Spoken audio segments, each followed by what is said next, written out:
Here's the next project which we're going to be looking at, which is the Murphy V270C, which is a console set from about 1956. It uses one of the last round tubes that Mazda made, the CRM142. It's a huge, big round tube, and that's a beast. So we're going to be very careful as we take that out of the cabinet.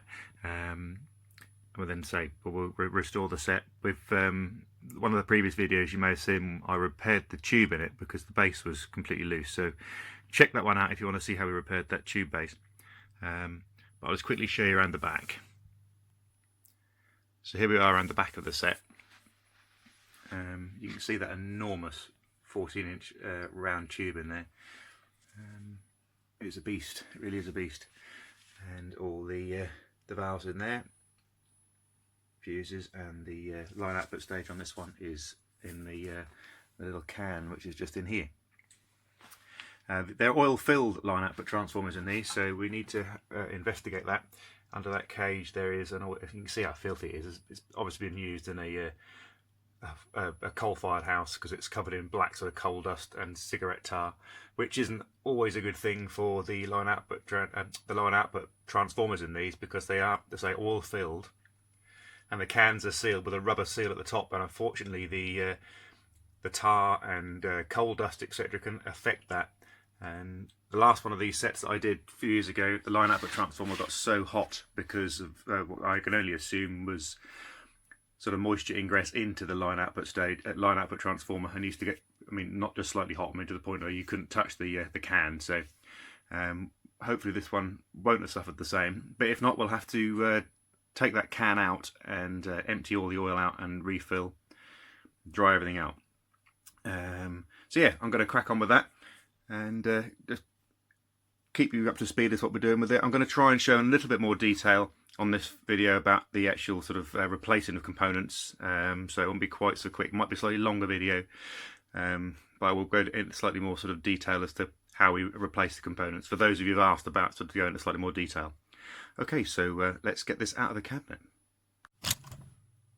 So I'm around the back of the set again. I'm going to take this out now. The first thing I'm going to do is I do need to quickly remove the knobs on the front. So leave it over there, take these off. They're just held on the front with grub screws. There's 1, 2, and the outside ones just pull off. Right, so they're off. That's the knobs off. Now these Murphy sets come out of the cabinet reasonably easily, albeit on that enormous tube. So you've got 2 bolts on the back here, sort of like quick release. And what I remember, that one out from that side, and this one from this side.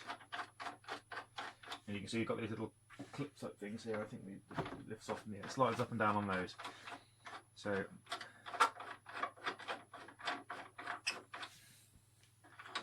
it's nice and simple to get out.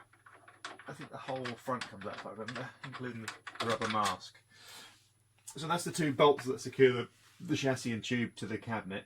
I'm just going to put my face visor on and because that is an enormous tube, and some people might think I'm a pussy, but I don't fancy that going bang in my face. Where's the mask gone? Right, let me just get my mask on and I should be straight back. Okay, mask is on. I've also put some overalls on because it is filthy in there. So now it's loose, I can feel it sliding towards me, so very carefully slide the chassis forward. Oh, the cabinet's going to move as well. Put on there. That on my knee. There are some supports at the front here where the tube sit on, so I'm going to use those because they're going to be quite strong. And there is the chassis out of the cabinet. There she is. Okay, right, so I'm going to pop that on the bench, which is behind me. Oomph. Right, then we turn the camera around and have a look what we've got on the bench. So there is the enormous beast on the bench. I'm now going to work out the best way of looking underneath. I think the way that tube is supported, to be fair, it's got a nice big thick band around it.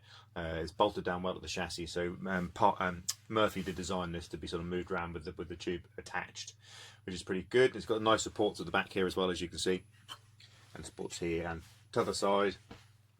So what I'm going to do now, I'm just going to turn it on its side, have a look underneath. I will just cover the tube with a towel. I know it's probably a bit superfluous, but I'll put it on there. It makes me feel better. Not that I'm particularly worried about CRTs. I just like to respect the fact that if you do accidentally catch them or knock them, they make a mess. And obviously the Mazda ones tend to be a little thinner than the Mallard tubes, which seem to be almost bulletproof. But right, we'll get it on its side and we'll have a look what we've got underneath. I think it's going to be very dirty. Right, I'll just hold the camera while we take you in the back. You can see we're now underneath the Murphy. It is filthy, as I thought it might be from looking at the top of the chassis. As you can see, I'll slowly move down. It's covered in a usual sort of thick layer of dust and grease, tar. I think cigarette smoke and the tar from cigarette smoke is a big contributor. Everything is covered in a layer of grease and muck. Look, that's that line output can I was saying about that is oil filled. So hopefully that's all right. We'll find out shortly. What I'm going to do, just what I normally do, I'll just apply some power to it and see what happens with that. I did quickly just apply power briefly yesterday while it was still in the cabinet, and I noticed that there was no heater circuit. So I'm just going to quickly find out what that is. Try and fire it up as is. I know these components are going to want replacing, but it's nice to see what happens initially, to see what we actually get, and then we'll move on and then start replacing components. Here's a big selenium rectifier, so we've got to be very aware that obviously the HT will be up quite quickly if this is any good. If not, we will replace this with a diode and resistor. Always amazes me that a tiny little diode, this 3 or 4 millimeters across, is man enough to do what this great big contact called selenium rectifier used to do. But we'll replace that because I dare say this is gone. If not going, it'll be low volt. So let me get some power onto it. I'll need to just find the fault with this heater chain, and then we'll get some power on it, and we'll fire it up together once I've found that fault with the heater chain. I'm just quickly going to show you actually on the top of the chassis just how dirty this chassis is, and it's definitely come from a coal-fired house. And this side is dirty, doesn't look too bad, but in here you can see where it hasn't been touched. It is absolutely black with it. Coal dust everywhere. That's just dust attached to the bottom of the tube, but that is black coal dust in the back there. If I just get a little brush, old toothbrush will do. Just hold that there. And you can see it is absolutely full of it. So it's, after initial just quick testing, I'm going to have to spend hours cleaning this out because I don't want what potentially is probably carbon dust laying in the back of the set. It's not very good. So it's going to be a big clean-up operation before we start going too much further with this set. So while I was quickly looking for the reason that the heater chain was out, I didn't notice that right in the back there, you probably can't see it, just hidden behind that dropper resistor is a valve, 630L2, which is obviously the line oscillator valve, I'm assuming. I haven't looked at the circuit. But yeah, that was missing. I couldn't see it because it was absolutely black with coal dust. So it was quite a quick one to find. Just noticed it was missing. So now we've got, I'm assuming, continuity through the heaters. We'll apply some power. So we'll pop the valve in. So what I'll now do is just made a temporary mains connection on the back with some crock leads, insulated ones. So bring a limiter in. So we're slowly applying power now. So I'll just monitor the volts at the minute, sitting at 99, 100, 101, so it's slowly going up. Because this set has got a selenium rectifier in it, one, it might not be pushing out enough juice. They often go, so they just produce low volts. The other problem you do have with that, of course, is as soon as I apply power, because it's a selenium rectifier, HT becomes available on the set quite quickly. So HT will be on these points, but before the actual valves get hot, which isn't ideal. But we could just slowly see what's happening. So we're sitting at 110 volts now. it's not drawing an excessive amount of current, so initially it looks like the electrolytics will hold in just for testing. So I'll bring the next one in, so we're now at 160, 165, 170.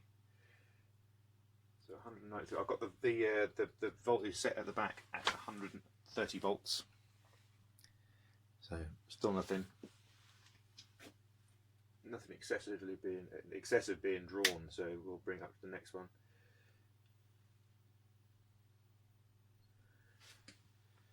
I can just make out the tube is now glowing in the back of the neck here, so we know that the heaters are now working. So we're at 220 volts, 96 watts, so 0.46 of an amp, so 460 milliamps. So it's not drawing anything excessive.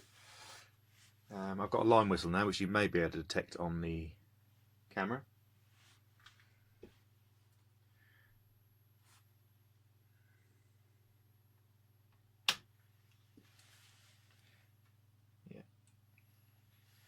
So yes, as I can see, I don't think it's not drawing a massive amount. It's sitting there quite happily. Something of this size, I'd be expecting it's at 140, 160 watts, and it's drawing 97 at the minute.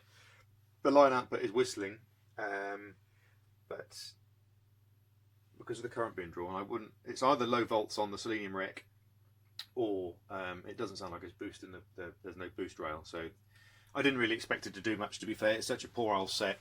But at least you know the heater chain's intact, the heater resistors are okay, the drop-in resistors, so that part of it's okay. I think what we will have to do now is just go through and start replacing capacitors.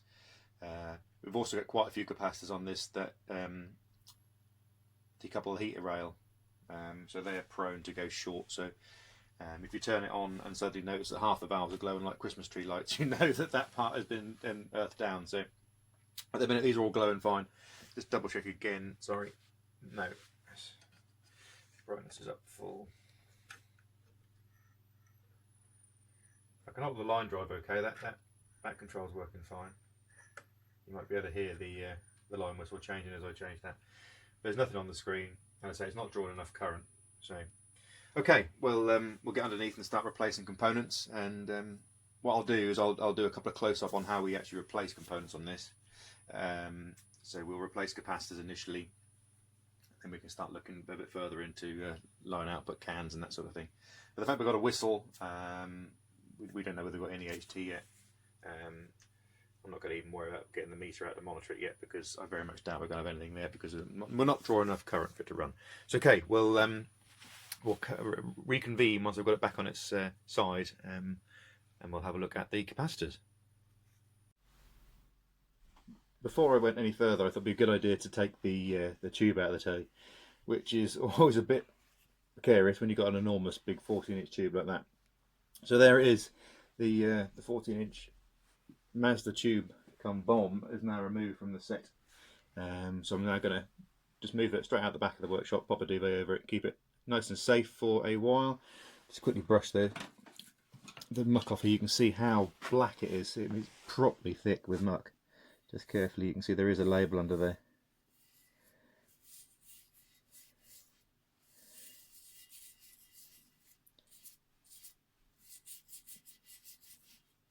Yeah.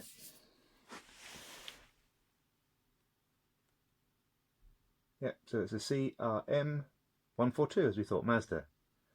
Ultra Life, or Extra Life. So let's see if it's got enough extra life to keep it going for a few more years. Okay, I'll get back on the bench and we'll have a look at the chassis. So back on the bench, you can now clearly see how filthy this television is. It really is. I think one of the worst I've ever seen actually for coal dust. It's properly black in there. There's the top of the selenium rectifier that's filled with muck and dust. So we'll. I think what I'm first going to do is and give it a really good clean, because in its current condition I'm just going to get black. My hands are black just touching it. So we're going to give it a good clean, and then we'll move on and start changing components once we've cleaned it all up a bit. While I've been cleaning, I thought I'd just take the can off the there's a little cover, this little chappy, off the line output transformer and that line output stage, and you can just see again just how filthy it is in there. It's absolutely black. Obviously the the high tension EHT around this area attracts the dust anyway, but it's certainly filthy in there, so I thought it just might be quite nice to have a look inside. Here is the can I was telling you about, the line output. Murphy in this particular era were fitting all their line output transformers in oil-filled cans. It looks reasonably dry in there. It doesn't mean a thing. It could have been leaking for years, or it might be absolutely perfectly all right. We'll have to find out. Yeah. So the next job, I'm just going to clean up in here, being careful not to break any wires. It all looks fairly fragile, but they are using PVC, which is good. So I'll give it a light clean in there, and then eventually we will get underneath it. But we'll crack on with that for now. So what I'm going to show now, I've zoomed up really close on a small part of the Murphy TV chassis. I'm going to show you how I replace the components in these. I mean, the capacitors especially in this. Because this is going to go into our higher stock, I want it to be really reliable. So we blanket replace all the capacitors. I can't afford for one to go. If it was my own stock, for my own use, I wouldn't necessarily go quite so to town on the capacitors. I'm quite happy to leave original ones in if they're working, but when these go out on hire, I can't afford for them to go wrong. So I blanket replace all the capacitors. So I'm going to show you what we do. And say I'm really zoomed up, so forgive the size of my hands, I look like I'm a giant. I'm going to go in and replace this one here, and there's also little hunts here, and I'm going to do it in real time. I'm going to film how I clean the old solder off the original joints and replace them with 2 new capacitors. And hopefully for those who are doing this for the first time, might give them a bit of a lot of people just chop the components out and solder across, which if it's your own stuff, it's absolutely fine. But for me, I like to do it properly. I like to take the old legs out of the tag board, clean it up so you've got a nice clean hole for the new component to be fitted to. So I shall just pause momentarily, get the soldering iron hot, and we'll move on and do that. Right, so tools I'm going to use, I'm going to have some wire cutters, small diddy little wire cutters, although they look enormous on the screen. We're going to cut this component out. Before I do that, if I just spin the paper around, because it's got a little hunt, sometimes have little bits of paper around the capacitors. There we are, so we can see what the value is. It's a 0.1 at 150 volts. So what I replace this with, I use the little orange drop type capacitors. All mine are 630 volt rated, so it doesn't matter. It's got to be smaller than that anyway. So what I first do is I'll just nip the ends of those wires off the component.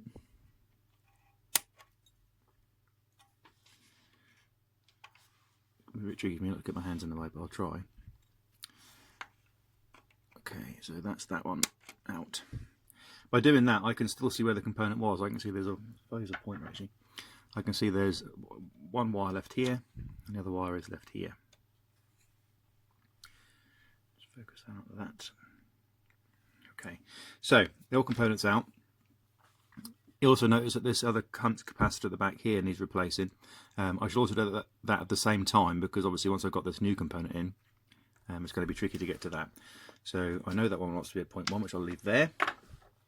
And we need to get this Hunt's capacitor out here as well. So carefully nip this out. Sometimes these explode, so I'm hoping I'm going to be able to read this. They fall to pieces. And again, forgive my hand getting in the way just for a second. And that's the other Hunt's capacitor out. Now it's, what's it going to be? Can't quite read it yet. Let me see if I can clean it off.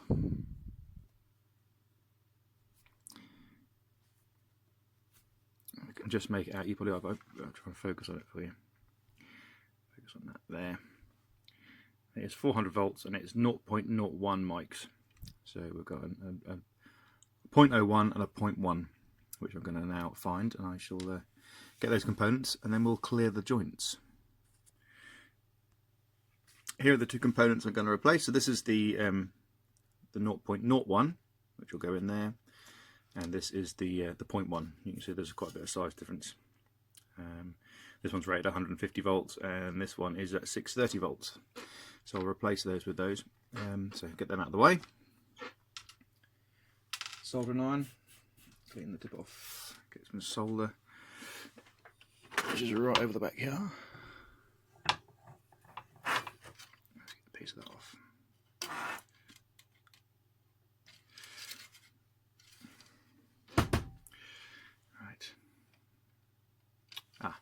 would help if I turn the soldering iron on. Okay, let me just pause while that's warming up. Okay, soldering iron is hot.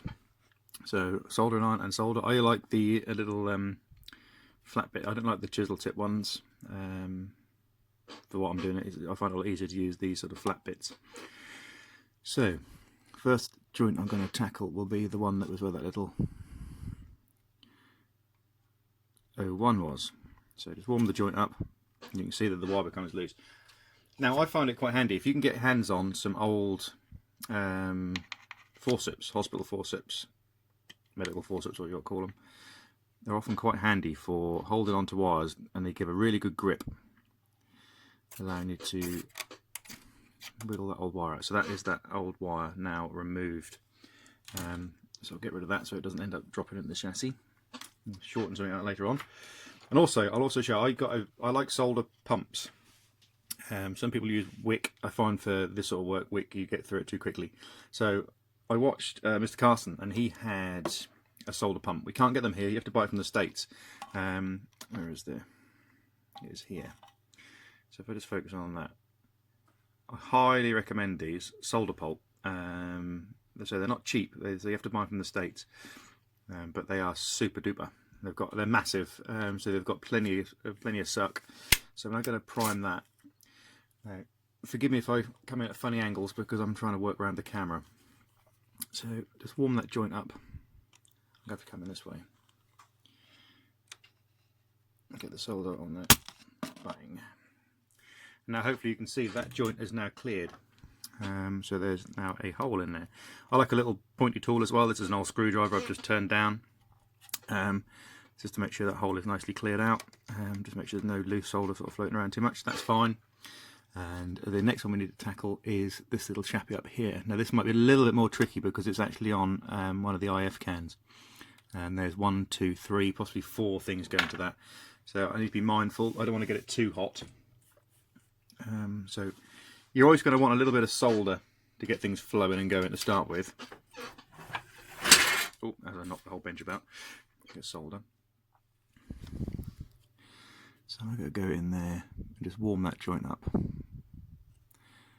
It's also quite tricky because you saw the state of the chassis, it's absolutely filthy. So sometimes it takes a while for the actual solder to flow, purely because it's trying to heat up loads of tar and crap on there as well. Right, so let's lock the forceps on there, and can we get this out without too much effort? Perfect. Right, so that one came out really easily.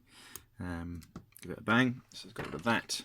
Go in again with the solder pump and just clear that joint enough for us to get the. Obviously, you're still going to have the other components going through that joint, so that might be a bit crowded in there, to be fair. Get that solder to flow. And hit it with the pump. I think I've got a hole in there. It's cleared it enough. You're probably going to struggle to see that there because it's quite the top of the picture, but not quite. I'm going to have to flow a bit of solder back onto it to help it sort of suck some of the other stuff out. So let's flow some new solder onto that joint. Prime the pump. And we'll go back in.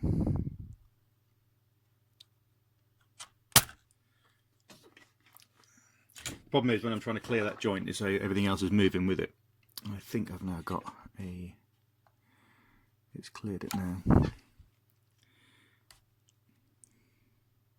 This is why it takes a long time to do these tellies the way I do them, because obviously it takes quite a bit of time clearing these joints out. Yeah, I've got sometimes it pays just to get the pointy stick and warm the joint up again, and I'll push that through there. Well, it's warm. It's really crowded in there. Right, now I know I've got a hole through there. That's cool. Okay, let's make sure it's not shorting out anything on there. No, that's fine. Okay, so the first capacitor we want is the 0.01. Because these are a little bit shorter, smaller capacitors, you'll often find you will need a bit of insulation over the leads, because obviously the original one was big enough so it didn't need it, but I always like fitting a bit of PTFE insulation over the lead legs other components, leads of the components. So a little bit of the thin PTFE. PTFE is good because it doesn't melt when you get it hot, or I suppose it does melt eventually, but the heat we're going to get it to in here. PVC stuff unfortunately just disappears far too quickly. Right, just snip the end of that off like that. Right, so I've got about 4 or 5 mil showing through the top of the insulation, as you can see there. So now I'm going to put that through the hole we've made in here. And bend that joint around. I like to mechanically put them in there as well if we can.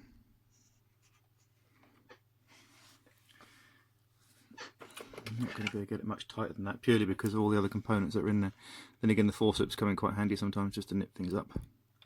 Okay, right, let's get some solder on there. This is looking for the solder. Here it is.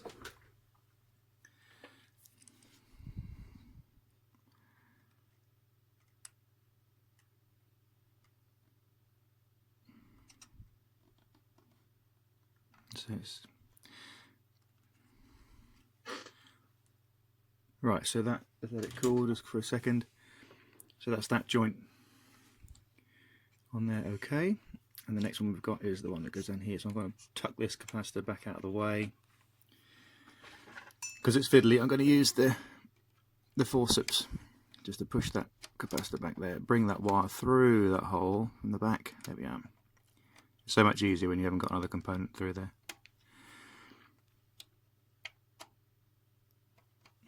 Just nip the end of that wire off.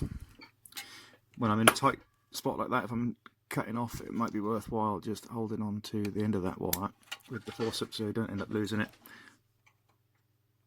That's that gone.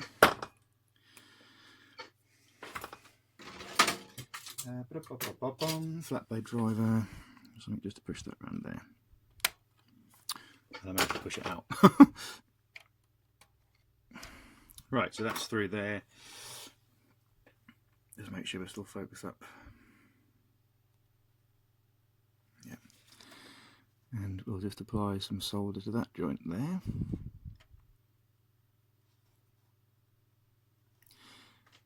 Don't go mad. Some people blob the solder away. You only need enough just to make a joint. You don't want a great big blob of it on there. So that's fine. So that's the new component there, tucked merrily out the way, similar to the position where the old one was. Now the next one we need to do is the bigger 0.1. So as before, I shall just clip the forceps onto there so I can tug it without burning my fingers. And again, because this is so dirty, I'm going to have to keep reflowing that solder onto these joints before I desolder them. That'll certainly come loose quickly. There's not a lot of room in these. This is a small tag strip, so you can't really sort of do double joints. And even Murphy haven't double mechanically jointed these. I've just pushed it through and loosely wrapped it around, which makes my life a little bit easier. So let's just clear that joint with the pump. Come in at a funny angle again.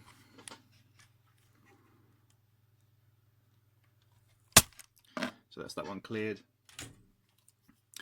And finally, for the desoldering, let's get hold of the lead on that one. And then again, this one's got more than one lead going through it, so it's probably might be a little bit more tricky. And they're PVC wires, so you don't want to get them too hot or them things will melt.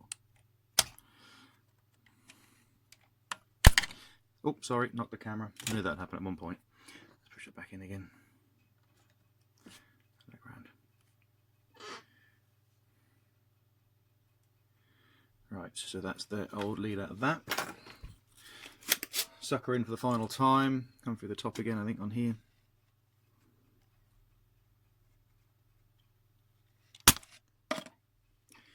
Perfect. Okay, so now we take the little 0.1. Same thing again, I should put some of the PTFE insulation over the legs. It's not going to be massively long, this one. So 2 little snips of that. Oh, come off. Right, slide them over the legs over here. That's that one. I'll try and do it here so you can sort of see what I'm doing. And that's that up there. Okay. have to get the length right, so that one's going to go through there. And that one's going to go through there. Perfect. Right. Let's get this forceps and just bend that over. Same as Murphy did. So there's not a lot of room in here. Ooh, come here. Can't get that one. Pointy tool, lift it up. I can't get hold of it. Here we are. Right. And bend that over like so. Okay, let's get some solder on those ones. And those. That joint there.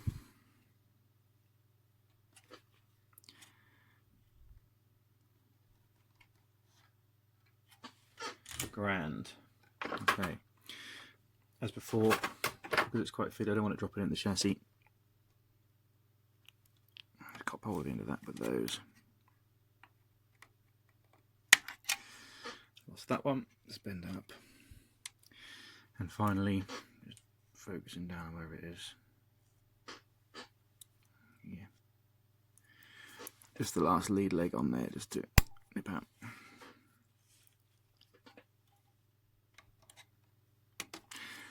Okay, so that's the first two out of many capacitors in this set. I keep knocking the camera, sorry, because it's so close. So that's the first two replaced in this set. Let's put that back like that.